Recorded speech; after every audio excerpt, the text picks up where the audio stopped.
Hello and welcome to Civic Innovation Day at Iowa State University.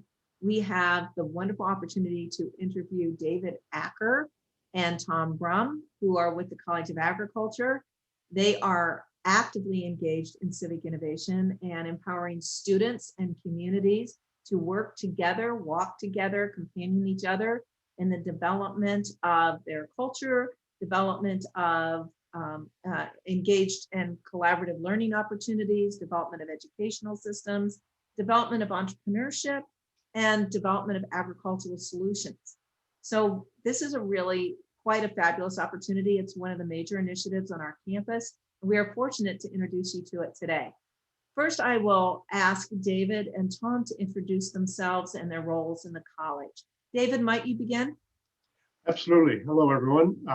David Acker. I'm one of the associate deans in the College of Agriculture and Life Sciences, and my focus is on global engagement. So I wake up every morning eager to figure out how to connect our college, faculty, staff, and students with their partners and collaborators all over the world. Part of my job is directing the Center for Sustainable Rural Livelihoods, which is a center that is focused on rural development in eastern Uganda. And we'll talk a little bit more about that. I've been at Iowa State for 25 years, and my focus is Africa. Fabulous. And Tom Brum. Hi, everybody. Tom Brum. I am a faculty member in the Department of Agricultural and Biosystems Engineering here at Iowa State.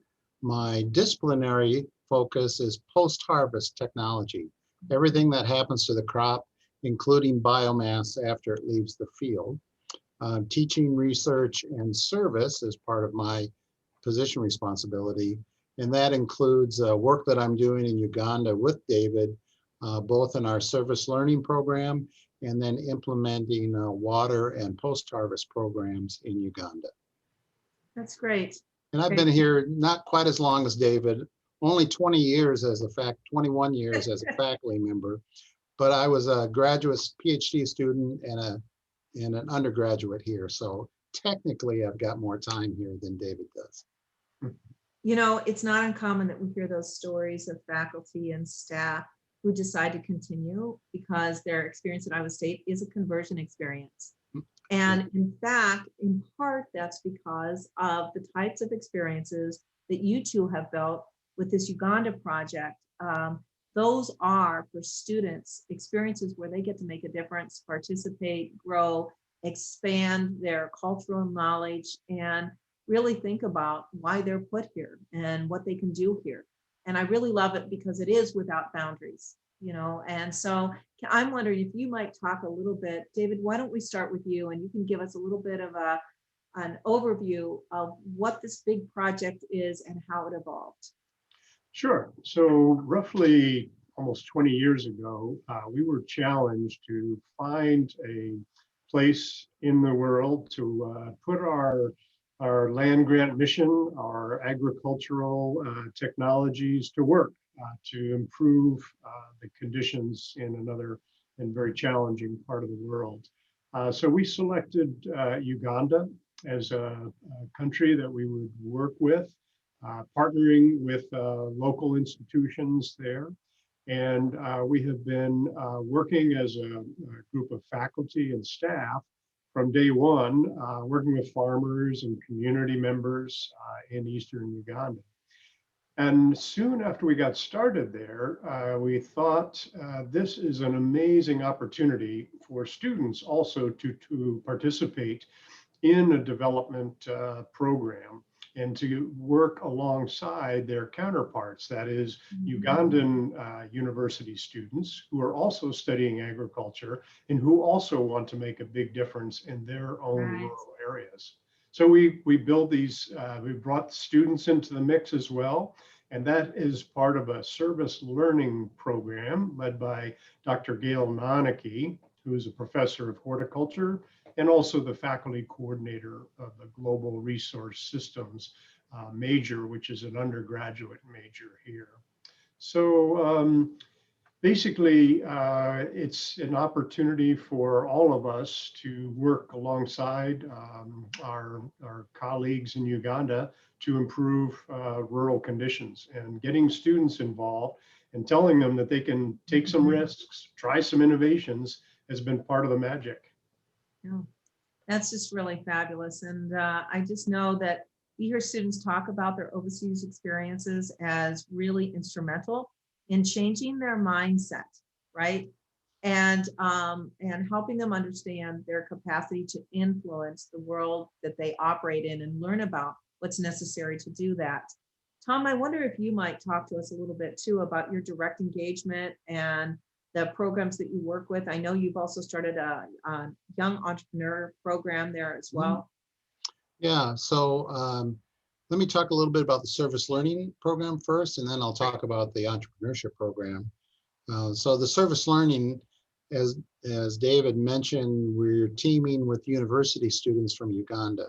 So we take a select group here from Iowa State, we match them with those students from Uganda, and we work in the Kamuli district, which is one of the poorer districts in Uganda, and the students work in primary schools. So they actually teach 5th and 6th grade. They call it P5 and P6. They actually teach some of the classes, math, science, hygiene, etc., algebra. They do projects at the school, so they might improve, they might be planting trees for a living fence. They might be doing something to improve the school gardens. They might be doing something to help health and sanitation at the school. And then they spend a lot of time in the school gardens, because the school garden program that we started there enables school feeding, or what we would call a school lunch program. So it's really transformed not only the primary schools in which we work, but the students themselves, because first they realize that the kids in these primary schools really aren't that much different than what they were in 5th and 6th grade. They're just in a different situation and lack opportunities that they've had. So that's really impactful. What we see is, for the students that go, they're there for 6 weeks. We spend a semester beforehand getting them ready, spend that 6-week intensive in the field, getting dirty, getting their hands dirty, trying things, and then a debrief when they come back. And students, yeah, it changes their lives. Yeah, I was going to ask you about that, Tom. What comments are you hearing, and how does that influence the types of decisions they make going forward? So we see a lot of students that change their personal lives. So here in America, we're pretty, I'd say, wasteful with the things we consume. We're all about consumerism. That's kind of our culture here. And they come to realize that maybe there's a better way to live their lives than to follow those kind of directives or cultural norms. The second is, we've had a lot of students change their career paths because of their experience.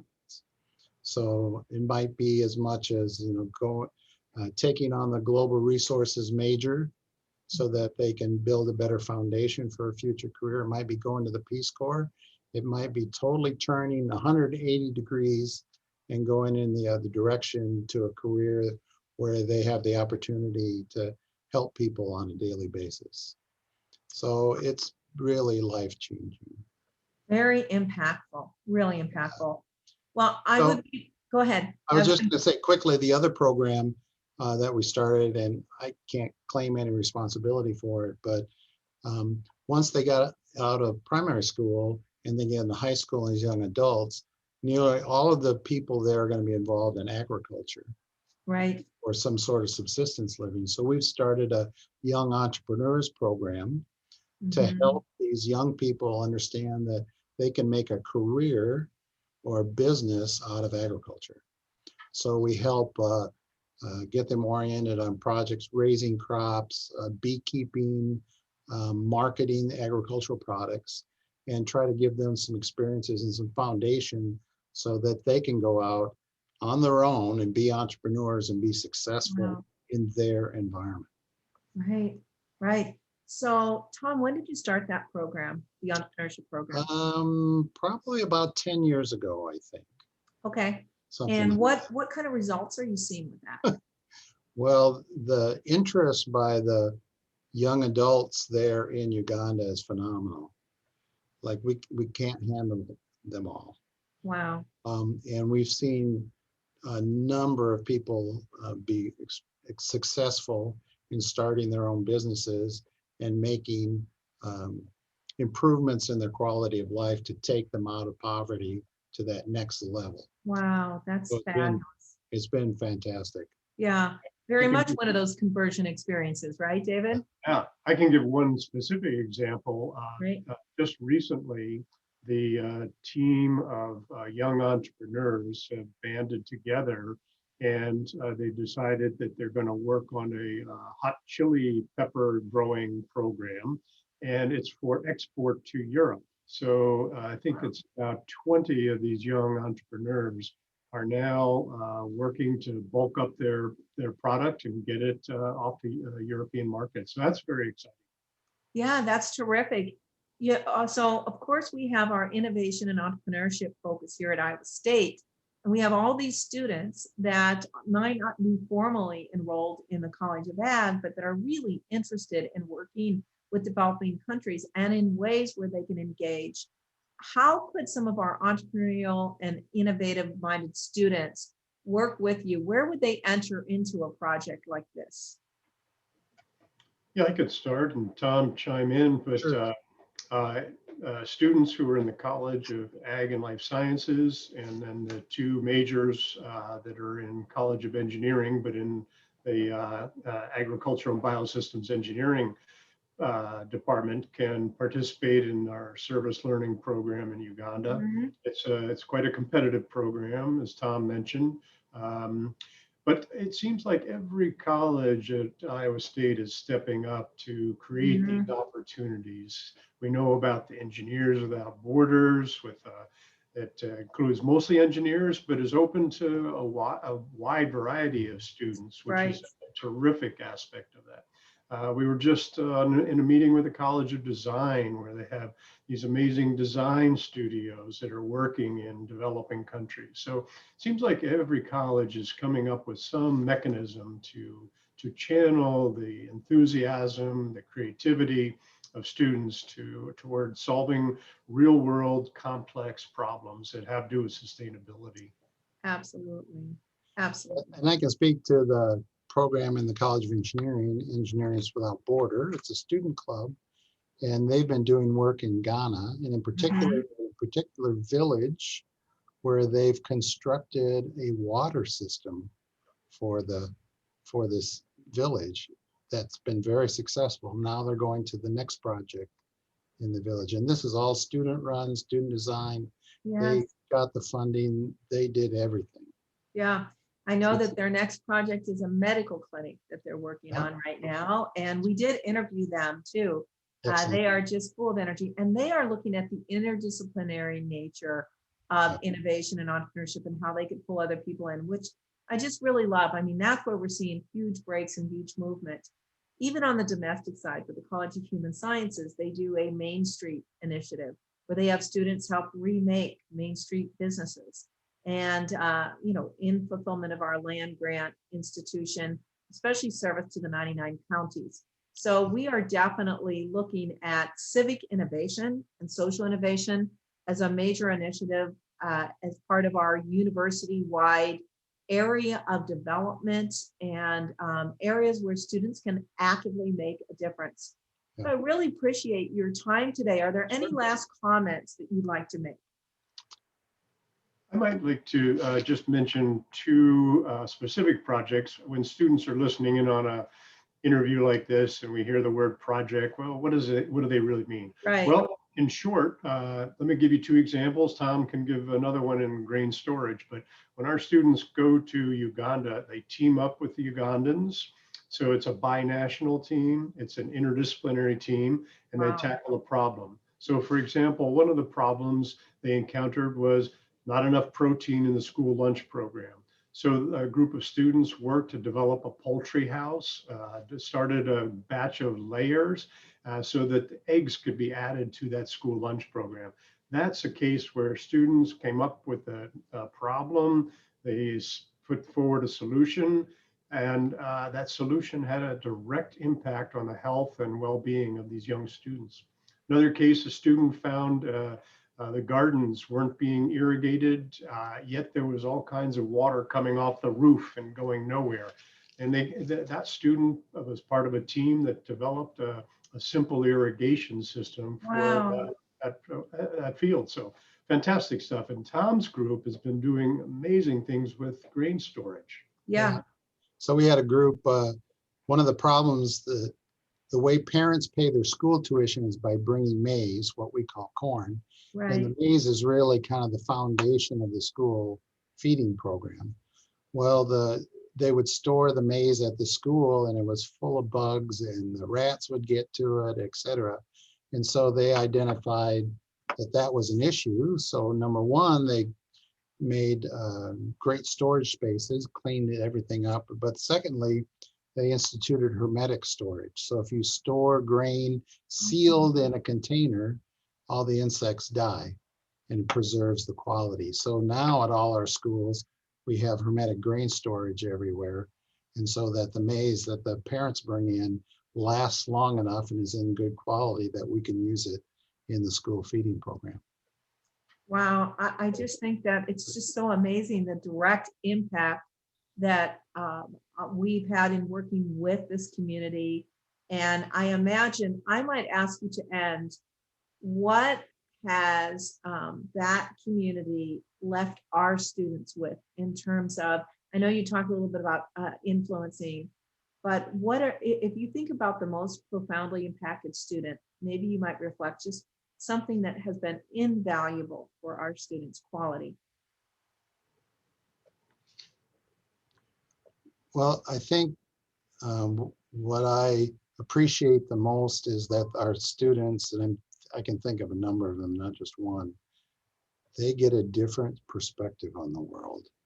Because here in Iowa, here in the United States, we think the whole world revolves around us. And not everybody thinks like we do. In fact, Right. most people don't think like it. And they have different experiences and they have different constraints and different problems, different joys, different successes. And it just takes a student's mind and just Yeah. opens it up. And then the possibilities that awakening gives you is just incredible. That's great. I really appreciate your time today. I know that certainly our students will be grateful, our students looking in, our alumni looking in, very proud of the work that we've accomplished here. One last thing I might ask is, where does a student go next if they want to get involved? Do they have to formally be a major? Do they have to sign up for a class? What's the next step? Well, for service learning in Uganda, we'll be taking applications next fall. So Okay. they can go to the study abroad website here at the university and look for Uganda programs.